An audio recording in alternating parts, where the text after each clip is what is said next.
मेरे प्यारे देशवासियों, हमारी संस्कृति की सीख है परमार्थ परमो धर्मः, यानी दूसरों की मदद करना ही सबसे बड़ा कर्तव्य है। इसी भावना पर चलते हुए हमारे देश में अनगिनत लोग निस्वार्थ भाव से दूसरों की सेवा करने में अपना जीवन समर्पित कर देते हैं। ऐसे ही एक व्यक्ति है बिहार में भोजपुर के भीम सिंह भवेश जी। अपने क्षेत्र के मुसहर जाति के लोगों के बीच इनके कार्यों की खूब चर्चा है, इसलिए मुझे लगा कि क्यों न आज इनके बारे में भी आपसे बात की जाए। बिहार में मुसहर एक अत्यंत वंचित समुदाय रहा है, बहुत गरीब समुदाय रहा है। भीम सिंह भवेश जी ने इस समुदाय के बच्चों की शिक्षा पर अपना फोकस किया है ताकि उनका भविष्य उज्जवल हो सके। उन्होंने मुसहर जाति के करीब 8,000 बच्चों का स्कूल में दाखिला कराया है।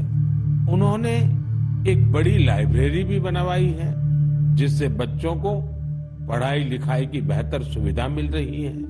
भीम सिंह जी अपने समुदाय के सदस्यों के जरूरी डॉक्यूमेंट बनवाने में, उनके फॉर्म भरने में भी मदद करते हैं। इससे जरूरी संसाधनों तक गांव के लोगों की पहुंच और बेहतर हुई है।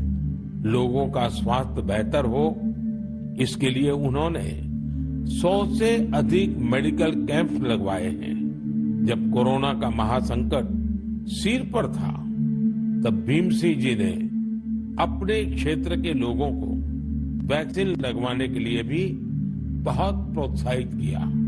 देश के अलग अलग हिस्सों में भीम सिंह भवेश जी जैसे कई लोग हैं जो समाज में ऐसे अनेक नेक कार्यों में जुटे हैं। एक जिम्मेदार नागरिक के तौर पर हम इसी प्रकार अपने कर्तव्यों का पालन करेंगे तो एक सशक्त राष्ट्र के निर्माण में बहुत ही मददगार साबित होगा। मेरे प्यारे देशवासियों, भारत की सुंदरता, यहाँ की विविधता और हमारी संस्कृति के अलग अलग रंगों में भी समाहित है। मुझे ये देखकर अच्छा लगता है कि कितने ही लोग निस्वार्थ भाव से भारतीय संस्कृति के संरक्षण और इसे सजाने संवारने के प्रयासों में जुटे हैं। आपको ऐसे लोग भारत के हर हिस्से में मिल जाएंगे। इनमें से बड़ी संख्या उनकी भी है जो भाषा के क्षेत्र में काम कर रहे हैं। जम्मू कश्मीर में गांदरबल के मोहम्मद मानशाह जी पिछले 3 दशकों से गोजरी भाषा को संरक्षित करने के प्रयासों में जुटे रहे हैं। वे गुजर बकरवाल समुदाय से आते हैं जो कि एक जनजातीय समुदाय है। उन्हें बचपन में पढ़ाई के कठिन परिश्रम करना पड़ा था। वो रोजाना 20 किलोमीटर की दूरी पैदल तय करते थे। इस तरह की चुनौतियों के बीच उन्होंने मास्टर्स की डिग्री हासिल की और ऐसे में ही उनका अपनी भाषा को संरक्षित करने का संकल्प दृढ़ हुआ। साहित्य क्षेत्र में मानशाह जी के कार्यों का दायरा इतना बड़ा है, इसे करीब 50 संस्करणों में सहेजा गया है। इनमें कविताएं और लोकगीत भी शामिल हैं। उन्होंने कई किताबों का अनुवाद गोजरी भाषा में किया है। साथियों, अरुणाचल प्रदेश में तिरप के बनवंग लोसू जी एक टीचर हैं। उन्होंने वांचो भाषा के प्रसार में अपना अहम योगदान दिया है। यह भाषा अरुणाचल प्रदेश, नागालैंड और असम के कुछ हिस्सों में बोली जाती है। उन्होंने एक लैंग्वेज स्कूल बनवाने का काम किया है। इसके वांचो भाषा की एक लिपि भी तैयार की है। वो आने वाली पीढ़ियों को भी वांचो भाषा सिखा रहे हैं ताकि इसे लुप्त होने से बचाया जा सके।